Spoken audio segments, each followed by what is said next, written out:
السلام علیکم ورحمۃ اللہ وبرکاتہ۔ ریڈیو قطر آپ سے مخاطب ہے۔ سیف الرحمان سے آج کا پہلا نشریہ سماعت فرمائیے۔ ابتدا میں پیش خدمت ہے اہم خبروں کا خلاصہ۔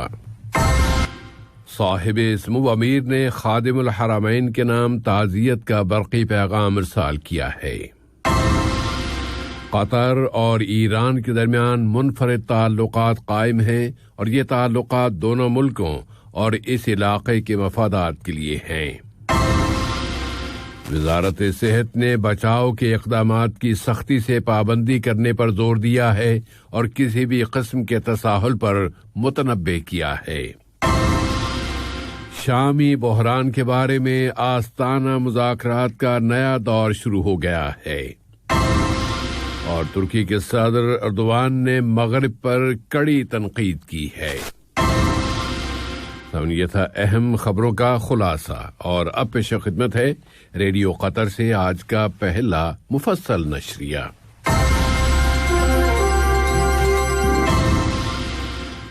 بسم اللہ الرحمن الرحیم۔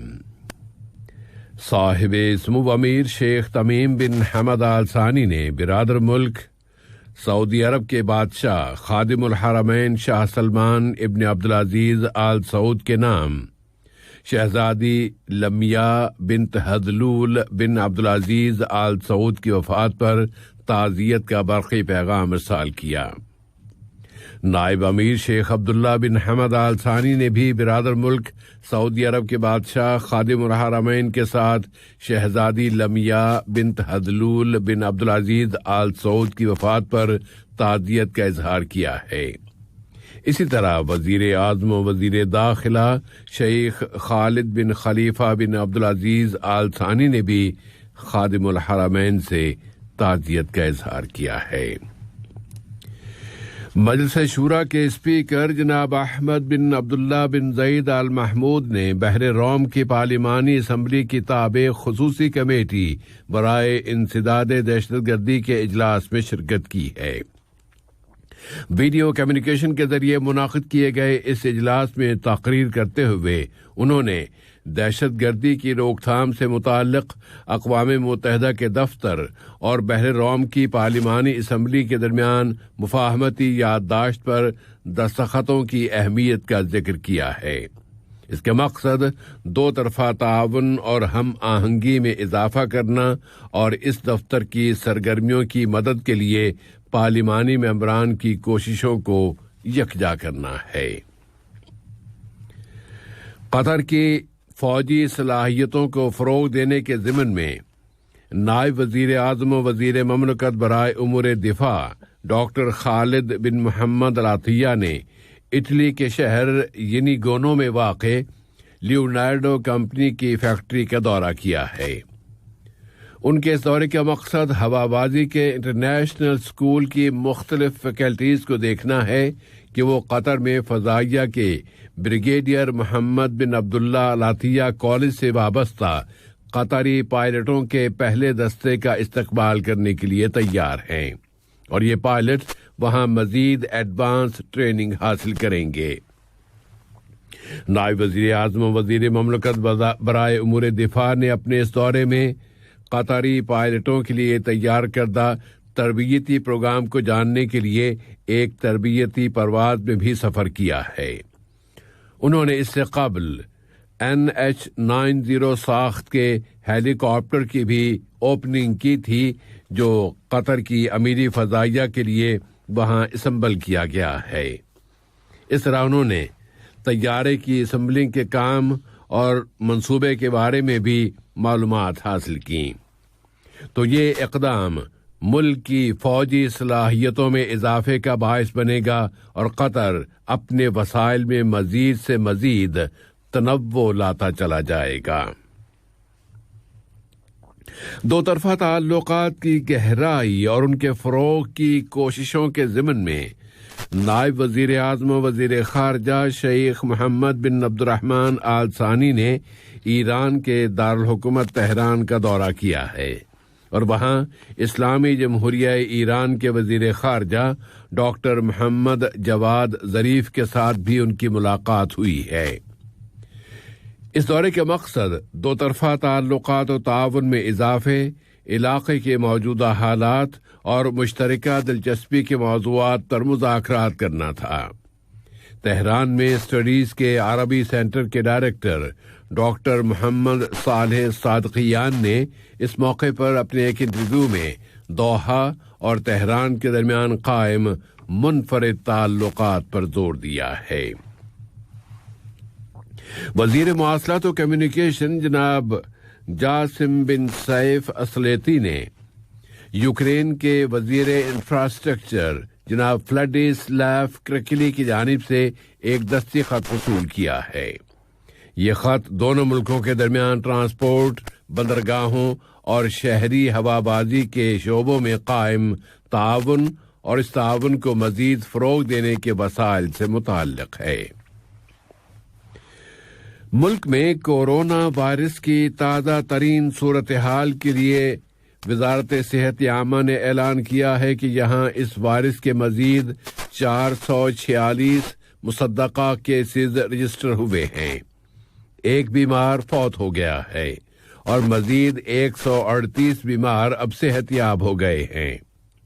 اس طرح یہاں اس بیماری سے اب تک شفا پانے والوں کی کل تعداد 1,48,638 ہو گئی ہے۔ ملک میں کورونا وائرس کے خلاف جاری ویکسینیشن کے پروگرام میں مزید توسیع لائی جا رہی ہے اور وزارت صحت نے موڈرنا ویکسین کے ہنگامی استعمال کی اجازت بھی دے دی ہے۔ اس حوالے سے وزارت صحت میں ویکسینیشن کے شعبے کی سربراہ ڈاکٹر سہا البیات نے کہا ہے کہ قطر نے فائزر بائیوٹیک اور موڈرنا ویکسینز کے حصول کے لیے معاہدے کیے ہیں اور یہ دونوں ویکسینز پوری دنیا کی سطح پر سب سے زیادہ ایکٹیو اور فعال ہیں۔ وزارت صحت نے ایک مرتبہ پھر کہا ہے کہ ویکسینیشن کا یہ مطلب ہرگز نہیں ہے کہ لوگ بچاؤ کے اقدامات اور حفاظتی تدابیر کے معاملے میں تساہل برتنے لگیں۔ ملک میں اسکولوں کی صحت مندانہ اور محفوظ ماحول کی فراہمی کے لیے وزارت تعلیم و اعلیٰ تعلیم کی کوششوں کے ضمن میں وزیر تعلیم و اعلیٰ تعلیم کے مشیر جناب محمد احمد البشری نے انکشاف کیا ہے کہ کچھ سرکاری اور پرائیویٹ اسکولوں میں طلباء اور اسٹاف میں اس وائرس سے متاثر ہونے والوں کا پتہ چلنے کے بعد ان اسکولوں کو عبوری مدت کے لیے بند کر دیا گیا ہے اور ان میں فاصلاتی تعلیم کے سسٹم کے ذریعے تعلیمی عمل جاری کر دیا گیا ہے۔ قطر نے ایک مرتبہ پھر اپنے اس مستقل موقف کو دہرایا ہے کہ وہ ہر طرح کے تشدد اور دہشت گردی کو مسترد کرتا ہے، خواہ اس کی وجوہات و اسباب کچھ بھی کیوں نہ ہوں۔ قطر کی وزارت خارجہ نے اپنے ایک بیان میں عراقی صوبے کردستان میں اربیل کے بین الاقوامی ہوائی اڈے پر راکٹوں سے کیے جانے والے حملے کی شدید الفاظ میں مذمت کی ہے۔ اس حملے کے نتیجے میں ایک شخص ہلاک اور متعدد دوسرے زخمی ہو گئے ہیں اور وہاں مالی نقصان بھی ہوا ہے۔ بیان میں زور دے کر کہا گیا ہے کہ برادر ملک عراق میں شدت میں اضافے کے تمام مظاہر سے بچا جائے تاکہ اس پورے علاقے کی سلامتی اور اس کے استحکام کی حفاظت ہو سکے۔ اقوام متحدہ کی مختلف تنظیموں اور ایجنسیوں کے ساتھ قطر کے تعلقات بہت مضبوط اور نہایت مستحکم ہیں۔ اقوام متحدہ کے سیکرٹری جنرل کے مشیر خصوصی ڈاکٹر احمد بن محمد المریخی نے ان تعلقات کی مضبوطی کا ذکر کرتے ہوئے کہا ہے کہ یہ تعلقات بہت گہرے اور بہت مضبوط ہیں اور سبھی ان کی انفرادیت کی گواہی دیتے ہیں۔ ڈاکٹر المریخی نے دوحہ میں اقوام متحدہ کی مختلف ایجنسیوں کے دفاتر کے افتتاح کا بھی ذکر کیا ہے۔ اس سلسلے میں اب یہاں دہشت گردی کی روک تھام کے لیے رویے کے تصورات کو نافذ کرنے کے بین الاقوامی مرکز کا بھی افتتاح عمل میں آ گیا ہے۔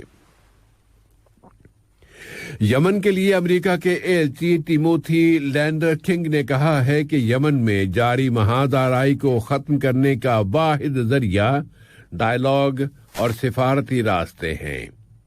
ٹیموتھی لینڈر کنگ نے اپنے بیان میں مزید کہا ہے کہ امریکہ ایسے کسی بھی مذاکرات کے لیے ضروری مدد فراہم کرنے کو تیار ہے جن کے نتیجے میں ایسے سنجیدہ ڈائیلاگ شروع ہوں جو اس بحران کو ختم کر سکے۔ امریکی ایلچی نے حوثی تنظیم سے بھی اپیل کی ہے کہ وہ آئینی حکومت کے زیر کنٹرول مغرب گورنری میں اپنی پیش قدمی روک دے تاکہ وہاں فوجی کارروائیوں کی شدت میں اضافہ نہ ہونے پائے۔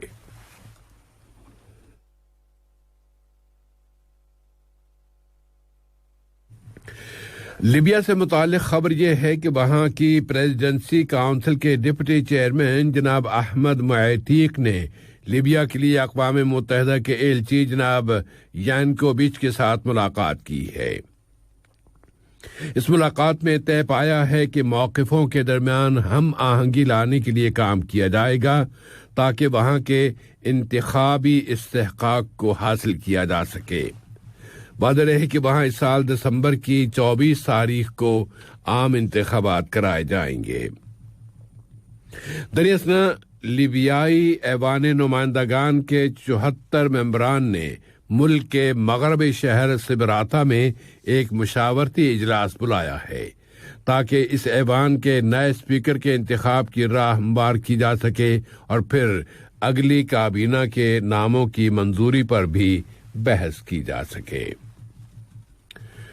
روس کے شہر سوچی میں شامی بحران سے متعلق آستانہ مذاکرات کا 15واں دور شروع ہو گیا ہے۔ تینوں ضامن ملک ترکی، روس اور ایران بھی اس دور میں شریک ہیں۔ آستانہ مذاکرات کا یہ اجلاس 2 روز تک جاری رہیں گے اور ان میں شامی انتظامیہ اور وہاں کے حزب اختلاف دونوں کے وفود شریک ہیں۔ وعدہ رہے کہ یہ اجلاس 1 سال کے وقفے کے بعد دوبارہ شروع کیے گئے ہیں۔ ترکی نے انقرہ کے لیے امریکہ کے سفیر کو دفتر خارجہ میں طلب کیا ہے اور یہ طلبی شمالی عراق میں کردستانی لیبر پارٹی PKK کے ہاتھوں 13 ترک باشندوں کے قتل سے متعلق واشنگٹن کے بیان کے پس منظر میں کی گئی ہے۔ امریکی وزارت خارجہ نے اپنے بیان میں کہا تھا کہ وہ ان باشندوں کے قتل کے حالات سے متعلق انقرہ کے اعلان کی مزید تاکید کا انتظار کر رہی ہے۔ اس اثناء میں ترکی کے صدر رجب طیب ایردوان نے مغرب پر شدید الفاظ میں تنقید کی ہے جبکہ ان کے آپس کے تعلقات مزید بگڑتے جا رہے ہیں۔ اور آج کی اس نشریے کی آخری خبر یہ ہے کہ امریکہ، فرانس، جرمنی، اٹلی اور برطانیہ نے ایک مشترکہ بیان جاری کیا ہے جس میں سخت ترین الفاظ میں شمالی عراق میں کیے جانے والے راکٹ حملے کی مذمت کی گئی ہے۔ اس حملے میں ایک سول کانٹریکٹر ہلاک اور ایک امریکی فوجی زخمی ہو گیا تھا۔ بیان میں کہا گیا ہے کہ ان تمام ملکوں کی حکومتیں اس حملے سے متعلق عراقی حکومت کی تحقیقات کی مدد کریں گی تاکہ اس حملے کے ذمہ داروں کا محاسبہ کیا جا سکے۔ آج کا یہ نشریہ ختم ہونے سے قبل اہم خبروں کا خلاصہ ایک مرتبہ پھر سماعت فرما لیجیے۔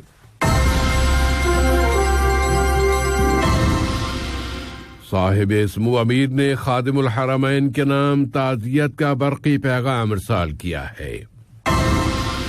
قطر اور ایران کے درمیان منفرد تعلقات قائم ہیں اور یہ تعلقات دونوں ملکوں اور اس علاقے کے مفاد میں ہیں۔